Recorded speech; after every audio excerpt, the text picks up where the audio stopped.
उत्तर प्रदेश के एक छोटे से गांव बिरहाना के बीचों बीच एक आधी अधूरी स्कूल बिल्डिंग खड़ी थी। दीवारें टूटी फूटी, खिड़कियां बिना शीशे की और छत पर काई जमी हुई। गांव के बच्चे उस स्कूल के पास भी नहीं जाते थे। गांव में अफवाह थी कि वहां से रात को घंटी बजने की आवाज आती है, जबकि वहां कोई घंटी लगी ही नहीं थी। लोग कहते थे कि जो बच्चा गलती से उस स्कूल में चला जाता, वो फिर कभी पहले जैसा नहीं लौटता। गांव में एक ही आदमी था जिसने उस स्कूल को अपनी आंखों से बनते और टूटते देखा था। दीनानाथ काका। उसकी उम्र अब 70 के करीब थी। सफेद दाढ़ी, झुकी कमर और आंखों में हमेशा डर का साया। गांव वाले अक्सर उससे पूछते, काका, उस स्कूल में सच में भूत है क्या? लेकिन काका हमेशा चुप हो जाते, होंठ कांपते और सिर्फ इतना कहते, बच्चों, उस स्कूल की नींव में पाप गड़ा है, वहां मत जाना। आरव गांव का होशियार और निडर बच्चा था। उसे कहानियों पर भरोसा नहीं था। वो हमेशा हंसकर कहता, भूत वूत कुछ नहीं होता, ये सब काका की बनाई हुई डरावनी बातें हैं। लेकिन किस्मत चाहती थी कि आरव की जिंदगी उसी स्कूल से जुड़ जाए। गांव में एक नया अध्यापक आया, शंकर सर। युवक, पढ़ा लिखा, शहर से आया हुआ। उसने गांव के बच्चों को पढ़ाने का जिम्मा लिया। गांव वालों ने उससे कहा, मास्टर जी, बच्चों को कहीं भी पढ़ा लीजिए, लेकिन उस अधूरे स्कूल में मत जाइए। शंकर सर हंसकर बोले, ये कैसी अंधविश्वास की बातें हैं? अगर स्कूल की बिल्डिंग बनी है तो पढ़ाई वहीं होगी। डर से भागना ठीक नहीं। आरव को यह सुनकर बहुत अच्छा लगा। वो सोचने लगा, शंकर सर भी मेरी तरह निडर हैं। अब मैं सच में देखूंगा कि उस स्कूल में क्या है।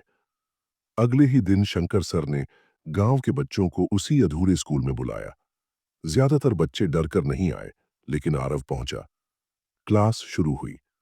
शंकर सर ने ब्लैक बोर्ड पर अ लिखा। अचानक पीछे से टिंग टिंग टिंग की आवाज आई, जैसे कोई घंटी जोर से बजा रहा हो। बच्चे डरकर बाहर भाग गए, लेकिन जब देखा तो वहां कोई घंटी थी ही नहीं। शंकर सर ने कहा, डरो मत, ये हवा में लटकते लोहे की चेन की आवाज है। पर आरव ने साफ साफ देखा था, दरवाजे के ऊपर एक पुरानी जंग लगी घंटी लटक रही थी, जो खुद ब खुद बज रही थी। उस रात आरव सो नहीं पाया। उसके कानों में लगातार वही घंटी की आवाज गूंज रही थी। वो खिड़की से बाहर देखता रहा। अचानक उसे दिखा, स्कूल की टूटी खिड़की में कोई काला साया खड़ा था, सीधा उसकी ओर देख रहा था। आरव चीख उठा और भागकर मां के पास चला गया। लेकिन जब मां ने देखा, वहां कुछ भी नहीं था। अगली सुबह आरव ने दीनानाथ काका से कहा, काका, कल रात मैंने स्कूल की खिड़की में एक साया देखा। सच बताइए, वहां क्या है? काका कांपते हुए बोले, बेटा, उस स्कूल की नींव में एक बच्चा दफन है। जब स्कूल बनाया जा रहा था तो ठेकेदार ने बलि दी थी। तब से वो बच्चा वहां भटकता है। आरव के रोंगटे खड़े हो गए, लेकिन उसने तय कर लिया कि अब वो सच्चाई जरूर खोजेगा। इधर शंकर सर भी परेशान रहने लगे। क्लास के दौरान उन्हें कई बार महसूस हुआ कि कोई उनके कान में फुसफुसा रहा है, मास्टर, बच्चों को यहां से ले जाओ।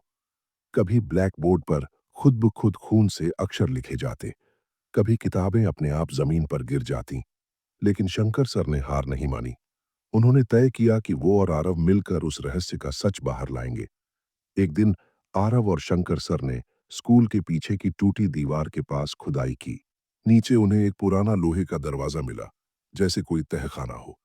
दरवाजा बंद था, लेकिन उसके किनारों से खून जैसी लाल तरल रिस रही थी। आरव ने डरते हुए पूछा, सर, क्या हमें इसे खोलना चाहिए? शंकर सर ने कहा, सच को जानना ही होगा। जैसे ही उन्होंने दरवाजा जोर से धक्का दिया, भीतर से ठंडी हवा का झोंका निकला और उन्हें अंदर से बच्चों की रोने की आवाजें सुनाई दी। आरव का दिल जोर से धड़कने लगा। शंकर सर की आंखों में भी डर उतर आया। लेकिन तभी एक साया तेजी से बाहर निकला और दीवार पर चढ़ गया। वो कोई इंसान नहीं था, बल्कि 12 साल का वही बच्चा जिसकी बलि दी गई थी।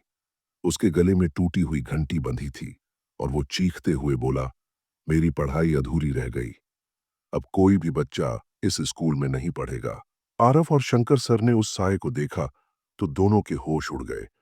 बच्चे की आंखें खाली थीं, जैसे अंधेरा ही उनमें कैद हो। गले में लटकती टूटी घंटी खुद ब खुद बज रही थी। टिंग टिंग टिंग। साया धीरे धीरे बोला, मेरी पढ़ाई अधूरी रही, मेरी आवाज कोई नहीं सुन पाया, अब ये स्कूल कभी पूरा नहीं होगा। फिर वो गायब हो गया, लेकिन हवा में वही घंटी की गूंज बाकी रह गई। उस रात आरव सो नहीं पाया। वो सोचता रहा, अगर सच में किसी बच्चे की जान गई थी तो उसे इंसाफ मिलना चाहिए। क्या उसकी आत्मा इसलिए भटक रही है क्योंकि उसकी आखिरी इच्छा अधूरी रह गई? उसने तय कर लिया कि वो इस रहस्य को पूरा खोलेगा, चाहे कुछ भी हो जाए। दूसरे दिन शंकर सर क्लास लेने पहुंचे। जैसे ही उन्होंने किताब खोली, उसमें से एक पुराना खून से सना हुआ पन्ना गिरा। उस पन्ने पर लिखा था, 1992 बलि पूरी की गई, नींव मजबूत होगी, स्कूल कभी न खुले। शंकर सर के हाथ कांपने लगे। उन्होंने तुरंत आरव को बुलाया और दोनों उस पन्ने को लेकर दीनानाथ काका के पास पहुंचे। दीनानाथ काका ने पन्ना देखते ही चेहरा फेर लिया। काफी देर बाद उन्होंने भारी आवाज में कहा, हाँ बेटा, सच यही है। जब स्कूल बन रहा था तो ठेकेदार ने कहा था कि नींव मजबूत करने के लिए बलि देनी होगी। गांव के मास्टर जी का बेटा चुना गया, 12 साल का, वही बच्चा जिसकी आत्मा अब वहां भटक रही है। आरव ने हैरानी से पूछा, तो क्या मास्टर जी को पता था? काका ने सिर झुका लिया। मास्टर जी ने रो रो कर विरोध किया, लेकिन गांव के प्रधान और ठेकेदार ने मिलकर उन्हें चुप करा दिया। उसी रात मास्टर जी भी गायब हो गए। किसी ने आज तक उनका नाम नहीं लिया। अब आरव और शंकर सर को यकीन हो गया था कि यह मामला सिर्फ भूत का नहीं, बल्कि गांव के पाप और गद्दारी का है। लेकिन सवाल यह था, मास्टर जी कहाँ गए? बच्चे की आत्मा क्यों चैन नहीं पा रही? और घंटी की गूंज का क्या राज है? उस रात शंकर सर अकेले स्कूल में गए। उन्होंने तय किया कि वो डर को अपने सामने खड़ा करके देखेंगे। रात के ठीक 12 बजे घंटी अपने आप बजने लगी। खिड़कियां जोर जोर से हिलने लगीं।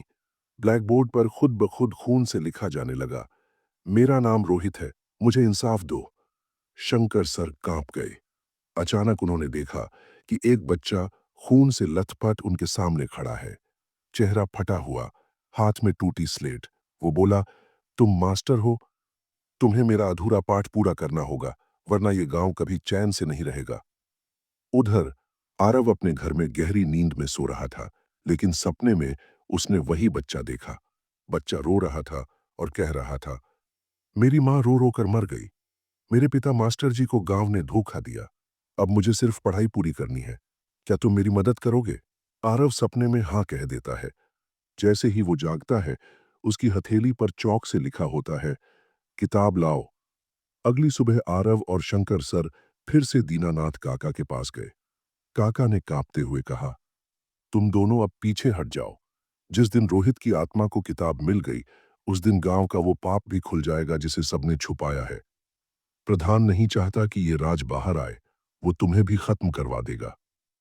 आरव ने गुस्से में कहा, काका, आप सच जानते हैं, फिर क्यों छुपा रहे हैं? अगर रोहित की आत्मा को इंसाफ नहीं मिला तो ये गांव हमेशा डर में जिएगा। काका की आंखों से आंसू बह निकले।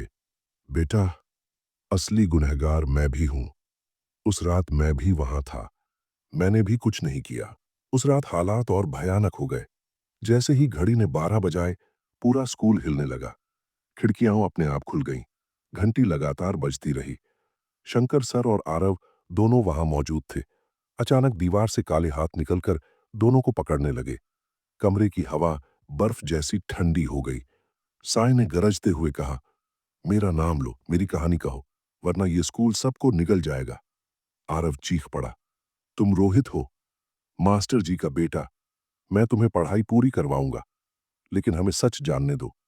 जैसे ही उसने ये कहा, हाथ गायब हो गए, लेकिन ब्लैक बोर्ड पर खुद ब खुद एक किताब का नाम लिखा गया, बाल रामायण। अब कहानी नया मोड़ ले चुकी थी। आरव और शंकर सर को वो किताब ढूंढनी थी जो शायद रोहित का अधूरा पाठ था। दीनानाथ काका ने बताया कि वो किताब कभी मास्टर जी के पास रहती थी और उनके गायब होने के बाद कोई नहीं जानता कि वो कहाँ गई। आरव ने तय किया, जब तक किताब नहीं मिलेगी मैं हार नहीं मानूंगा। अगली सुबह आरव और शंकर सर फिर से दीनानाथ काका के पास गए। काका ने भारी सांस लेते हुए कहा, बाल रामायण हाँ, वो किताब मास्टर जी की सबसे प्यारी थी। वो अपने बेटे रोहित को वहीं पढ़ाया करते थे। जब रोहित की मौत हुई, मास्टर जी पागल जैसे हो गए। सुना है वो किताब लेकर स्कूल के तहखाने में ही उतर गए थे और फिर कभी नहीं लौटे। शंकर सर ने भौहें चढ़ाईं। तो इसका मतलब मास्टर जी उसी तहखाने में। काका ने सिर हिलाकर कहा, शायद, लेकिन सच कोई नहीं जानता। तब से वो तहखाना बंद है। गांव के प्रधान को पता चला कि आरव और शंकर सर उस पुराने मामले की तह तक जाने की कोशिश कर रहे हैं। वो गुस्से में बोला, अगर ये दोनों सच बाहर ले आए तो मेरी और ठेकेदार की बदनामी हो जाएगी। इनको रोको, किसी भी तरह। उस रात कुछ गुंडे आरव और शंकर सर पर हमला करने आए, लेकिन जैसे ही वो स्कूल के दरवाजे तक पहुंचे, घंटी अपने आप इतनी जोर से बजने लगी कि सबके कान फटने लगे। गुंडे चीखते हुए भाग गए। आरव ने डरते हुए शंकर सर से कहा, लगता है रोहित चाहता है कि हम सच तक पहुंचे। अगली रात आरव को फिर से सपना आया। सपने में रोहित उसकी ओर देख रहा था। उसके हाथ में वही बाल रामायण थी। उसने कहा, किताब तहखाने में है, पर वहां मेरे पिता भी हैं। उन्हें बचाना आसान नहीं।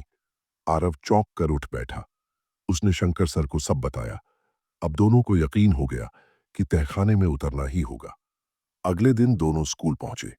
पीछे की दीवार तोड़कर उन्होंने वो पुराना लोहे का दरवाजा ढूंढ निकाला। दरवाजे पर खून से हाथों के निशान बने हुए थे, जैसे कोई बाहर आने की कोशिश में तड़पा हो। शंकर सर ने आरव को देखा और बोले, तुम्हें डर लग रहा है? आरव ने कांपते हुए कहा, हाँ, लेकिन अब पीछे नहीं हटूंगा। उन्होंने दरवाजा धक्का दिया। अंदर से एक ठंडी हवा का झोंका आया और सीढ़ियां अंधेरे में उतरती दिखाई दी। दोनों धीरे धीरे नीचे उतरे। जैसे जैसे वो गहराई में जाते, रोने और चिल्लाने की आवाजें तेज होती गईं। दीवारों पर बच्चों के हाथों की छाप बनी थी, कहीं खून के धब्बे, कहीं टूटी स्लेटें और पेंसिलें। अचानक एक कोने में उन्हें एक पुराना लकड़ी का डेस्क दिखाई दिया। उस पर चौक से लिखा था, पाठ अधूरा है। तभी उन्हें तहखाने के अंदर से किसी के कराहने की आवाज आई, बचाओ, कोई तो मेरी बात सुनो। दोनों ने मशाल की रोशनी उस ओर डाली और देखा, वहां एक बूढ़ा आदमी लोहे की जंजीरों से बंधा बैठा था। चेहरा झुर्रियों से भरा, आंखें लाल। वो था मास्टर जी। आरव दंग रह गया। तो आप जिंदा हैं? मास्टर जी ने रोते हुए कहा, जिंदा भी हूं और मरा भी। इस तहखाने ने मुझे कैद कर रखा है। जब मेरे बेटे की बलि दी गई, मैंने विरोध किया था। प्रधान और ठेकेदार ने मुझे यही जंजीरों में जकड़ दिया। मेरी आत्मा भी यहां भटक रही है। मास्टर जी ने कांपते हाथ से एक पुरानी किताब आगे बढ़ाई। वो थी बाल रामायण। उसके पन्ने खून से सने थे, लेकिन अक्षर अब भी साफ थे। उन्होंने कहा, ये किताब रोहित की आत्मा को शांति दिला सकती है, लेकिन याद रखना, प्रधान और ठेकेदार ने इसे शापित कर दिया है। जब तक उनका सच सामने नहीं आता, आत्मा शांत नहीं होगी। इसी बीच तहखाने में गूंजती आवाज आई, तुम लोग सच जान भी गए तो क्या करोगे? ये राज कभी बाहर नहीं आएगा। अंधेरे से प्रधान का साया उभर आया। उसके पीछे ठेकेदार का भूतिया चेहरा था। हाँ, ठेकेदार सालों पहले मर चुका था, लेकिन उसकी आत्मा अब भी प्रधान की मदद कर रही थी। प्रधान हंसकर बोला, इस स्कूल की नींव में सिर्फ रोहित ही नहीं, कई बच्चों की चीखें गड़ी हैं। यही वजह है कि ये स्कूल कभी पूरा नहीं होगा और तुम दोनों अब यहीं दफन हो जाओगे। अचानक तहखाने की दीवारें हिलने लगीं। सैकड़ों काले साए बाहर निकलने लगे। हर साए के हाथ में टूटी स्लेट और किताब थी।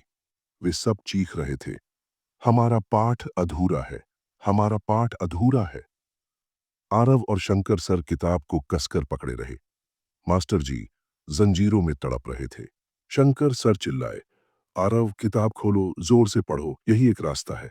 आरव ने कांपते हाथों से किताब खोली, पहला श्लोक पढ़ना शुरू किया। श्री राम। जैसे ही उसकी आवाज गूंजी, साए चीखने लगे, कुछ पिघल कर गायब होने लगे। लेकिन प्रधान का चेहरा और विकराल हो गया। वो गरज कर बोला, जब तक मेरा नाम कोई नहीं लेगा, ये आत्माएं शांत नहीं होंगी। मास्टर जी ने रोते हुए कहा, तो मैं ही सच बोलता हूं। हाँ, मेरा बेटा रोहित प्रधान की हवस और लालच की भेंट चढ़ा। ये पापी प्रधान ही उसकी मौत का असली गुनहगार है। जैसे ही मास्टर जी ने ये कहा, उनकी जंजीरें खुद टूट गईं। उनकी आत्मा चमक उठी और रोहित की परछाई उनके पास आकर खड़ी हो गई। रोहित मुस्कुराया और बोला, धन्यवाद पिताजी, अब मैं चैन से रहूंगा। लेकिन प्रधान चीख उठा, नहीं, मैं तुम्हें कभी चैन नहीं लेने दूंगा। तहखाने की दीवारें लगातार हिल रही थीं। प्रधान की आंखें अब लाल अंगारों की तरह चमक रही थीं। उसके शरीर से काले धुएं की लपटें उठ रही थीं। आरव और शंकर सर कांपते हुए पीछे हटे। रोहित की आत्मा अपने पिता मास्टर जी के साथ खड़ी थी और दोनों मिलकर प्रधान की ओर देख रहे थे। प्रधान गरजा, तुम सबको लगता है कि सच बाहर आ जाएगा? नहीं, ये स्कूल हमेशा मेरी जीत का प्रतीक रहेगा। रोहित और उसके जैसे बच्चों की चीखें मेरी ताकत है। तुम सबको यहां से जिंदा नहीं जाने दूंगा। ठेकेदार का भूत उसके पीछे और भी भयावह रूप में खड़ा हो गया। उसका चेहरा आधा गल चुका था और उसकी आंखों से काला पानी बह रहा था। उसने प्रधान के कान में फुसफुसाकर कहा, इन्हें मिटा दो, तभी ये राज हमेशा दबा रहेगा। मास्टर जी ने अपने बेटे की ओर देखा और फिर धीरे से कहा, रोहित, अब समय आ गया है। तुम्हारी अधूरी पढ़ाई, तुम्हारा अधूरा पाठ, ये सब पूरा होगा। उन्होंने अपने कांपते हाथों से किताब बाल रामायण उठाई और आरव को दी। बेटा, अब तुम ये पूरा पाठ पढ़ो। तुम्हारी मासूम आवाज ही इन आत्माओं को मुक्ति दे सकती है। आरव की आंखें नम हो गईं, लेकिन उसने साहस दिखाया। उसने किताब खोली और ऊंची आवाज में पढ़ना शुरू किया। श्री रामचरितमानस। जैसे ही उसके शब्द तहखाने में गूंजे, सैकड़ों साए चीखने लगे। कुछ साए धुएं में बदलकर हवा में घुल गए, कुछ जमीन में समा गए। प्रधान बौखला उठा, नहीं, ये सब नहीं हो सकता। प्रधान ने जमीन पर अपनी लाठी पटकी। तुरंत तहखाने की जमीन फटी और उससे आग की लपटें उठने लगीं। उसने अपनी लाठी को आसमान की ओर उठाया और चिल्लाया, मेरे पाप ही मेरी ताकत है, मैं अमर हूं। लेकिन तभी रोहित की आत्मा आगे बढ़ी। उसकी आंखों से अब आंसू नहीं, बल्कि तेज रोशनी निकल रही थी। उसने प्रधान की ओर उंगली उठाकर कहा, तुमने मुझे मारा, मेरी मां को रुलाया, मेरे पिता को कैद किया, अब तुम्हारी बारी है। जैसे ही रोहित ने यह कहा, घंटी इतनी जोर से बजी कि प्रधान के कान से खून बहने लगा। उसका शरीर जलने लगा। ठेकेदार का भूत भी चीखता हुआ राख में बदल गया।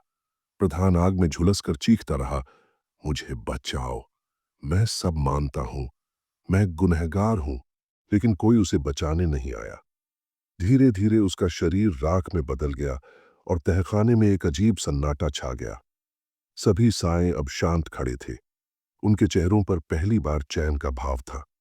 हर साया धीरे धीरे रोशनी में बदलता गया और ऊपर की ओर उठता गया। रोहित ने अपने पिता का हाथ पकड़ा और बोला, पिताजी, अब मुझे पढ़ाई की जरूरत नहीं, अब मैं मुक्त हूं, आप भी मुक्त हो जाइए।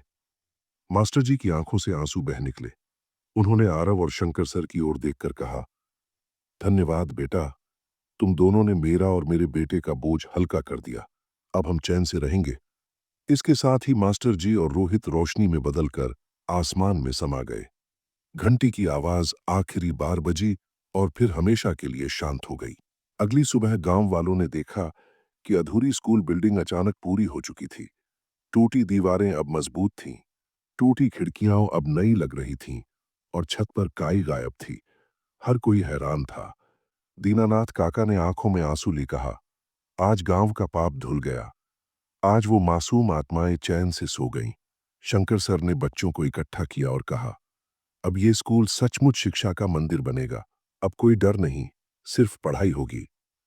गांव के सभी बच्चे पहली बार स्कूल में आए।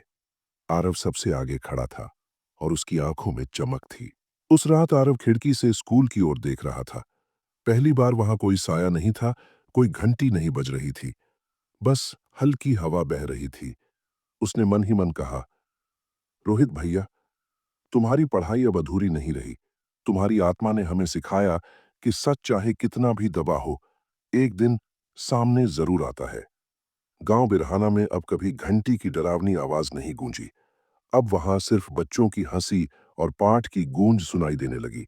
सच को दबाया जा सकता है, मिटाया नहीं जा सकता। पाप चाहे कितना भी गहरा हो, किसी न किसी दिन इंसाफ जरूर मिलता है। दोस्तों, अगर आपको हमारी कहानी पसंद आई है तो एक कमेंट जरूर करना। धन्यवाद।